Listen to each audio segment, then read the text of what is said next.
There's a lot of misunderstandings with Brassica. You can see all the bags that we have to ship out right here. These are all Big Boost Brassica. It's our big run going in through August. Big planting topper Brassica and our fall power greens. There's a lot of misconceptions about Brassica out there. And I started planting Brassica back in 1999. And when I planted it, there wasn't a lot in the industry about Brassica, and there's a lot of misconceptions. And so, you know, I was taught back then, and we learned this quickly wasn't the case, that you needed frost to turn the starches into sugar, and that'd make it palatable in the fall.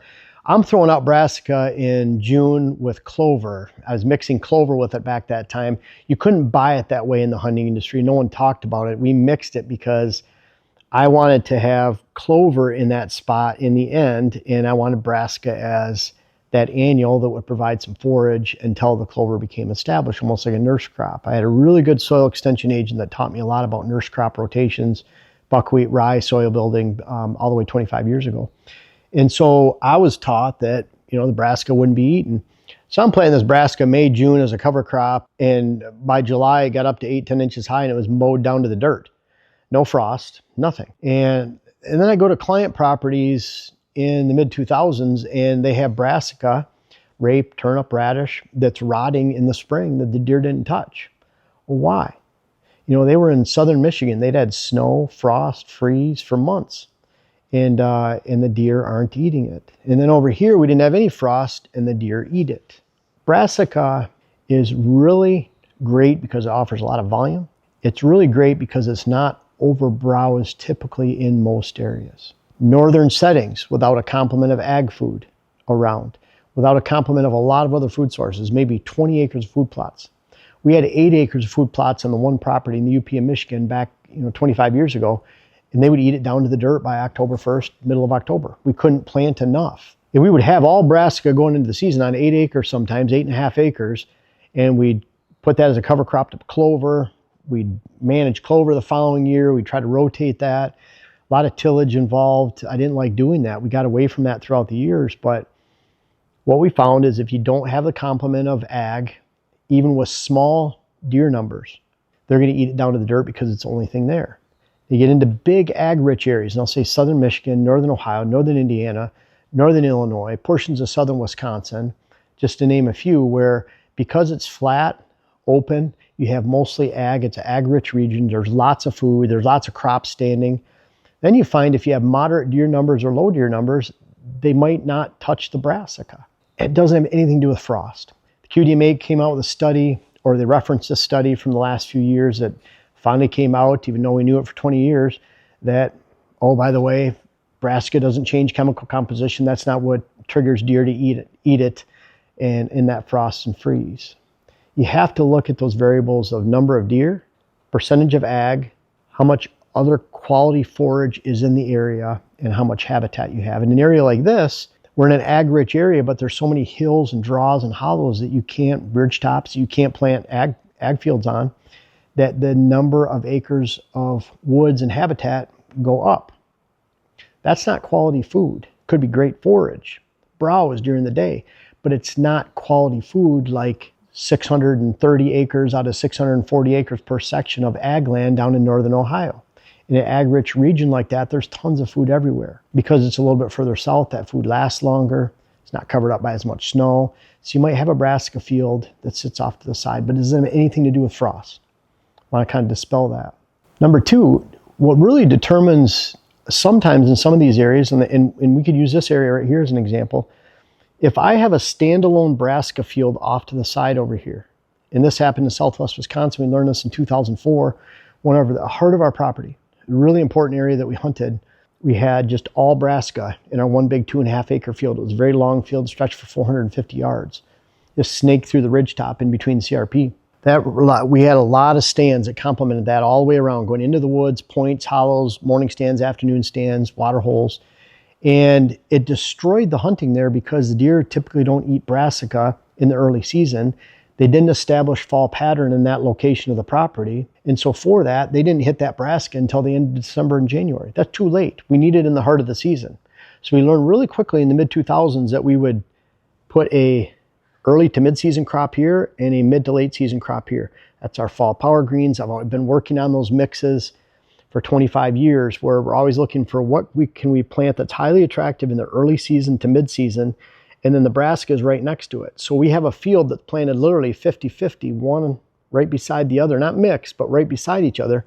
So they establish the pattern of use on the food plot on that early to mid-season crop. It's very natural for them. They're already bedding in the area. It's already transitioning through that area. Bucks get sucked in September into that area. They're using that as their daily life and pattern.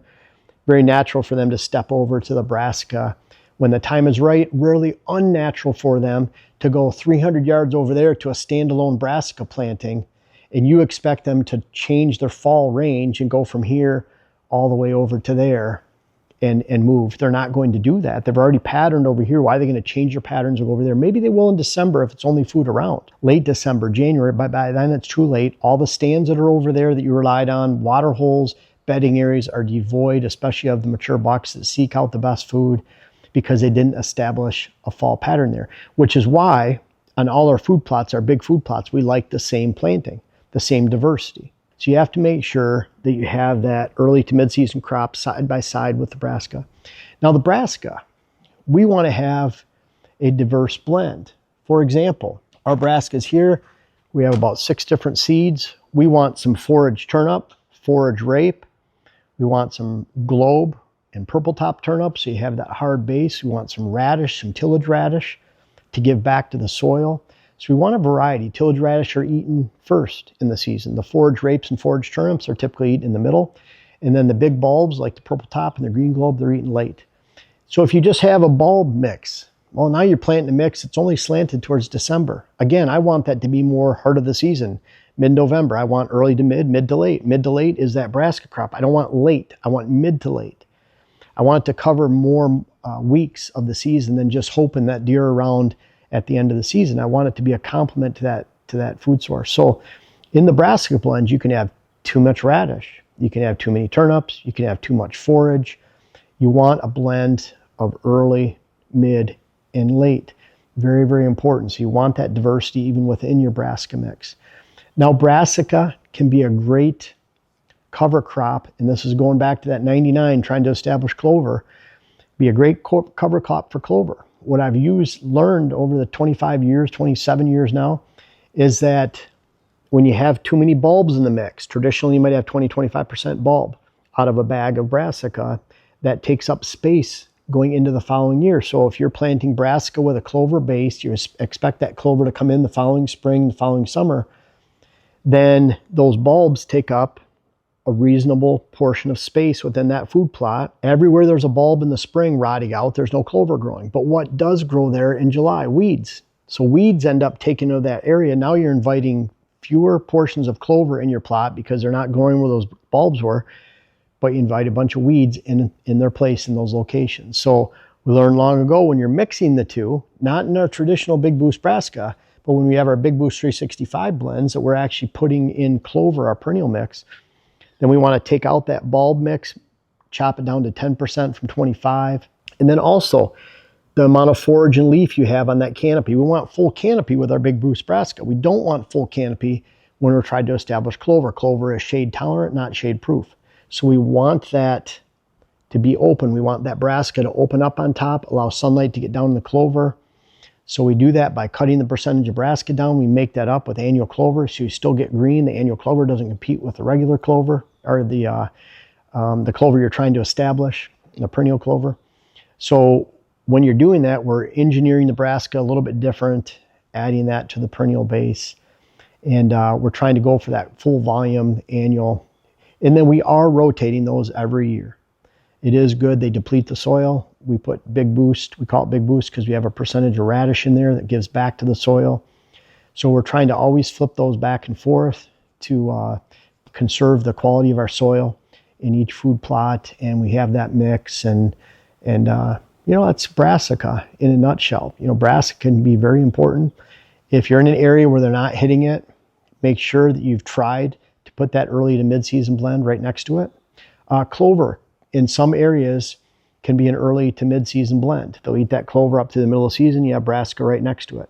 The only problem with that is if the deer are hammering the clover all summer long, you establish a bunch of fawns and does, fawning ground. And then as soon as that young Brassica comes up right next to it, they're browsers, they'll come over and hit that. I'd rather have that early to mid being planted here, the mid to late being planted in the Brassica right next to it. They forage on this, focus on this side right here, and then when they're ready and this is already established and reach full volume, they switch over to there at that time. So regardless, Brassica can be an amazing plant, and I still run into places where some of those ag-rich regions, like I mentioned, northern Ohio, for example, southern Michigan and portions where deer will not hit that Brassica. And that's unfortunate for you if that's the case, because it offers a lot of tonnage of food. It's very nutritious and palatable and digestible for deer. A lot of goodness for them. And so if you can get it to work, great. There are some areas, I call it like 15%, 10%, somewhere around there of the country where they don't like to eat that Brassica, but for the rest of you, and I'll add one thing, kale, some of those collard greens, canola, really bad in the mixes. Kale can produce a stalk as big around as my thumb. It can be 5-6 feet high. It can make it look like you're the best farmer in the world, and then the deer don't touch it in an ag-rich region. You don't want kale. We've had a kale in a previous junk blend that we had to use, and we actually took the side-by-side and ran through it to make shooting lines for muzzleloader season in December, because of all the stalks in there would deflect a bullet when shooting out of the muzzleloader. So we had to get rid of it because the deer won't eat it. I've been on many, many properties where we're analyzing this in the spring on their property. Why didn't the deer eat it? Well, it's because it's kale. However, we have our big woods Brassica. Because deer will annihilate the Brassica more in a big wood setting for the reasons I talked about, even if there's a lack of deer, because there's a lack of complement of food, there's more woods, there's less quality food, there's no ag. Then we add the kale to the big woods mix, so we get overall more volume in the mix, even though it's less palatable overall because it has the kale in there.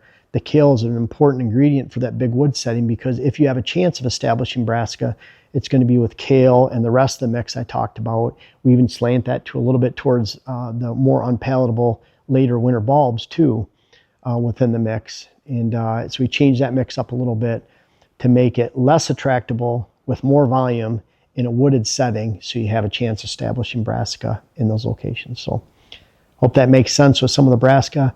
Look forward to reading your questions down below, trying to comment as much as I can. Make sure you check out our podcast.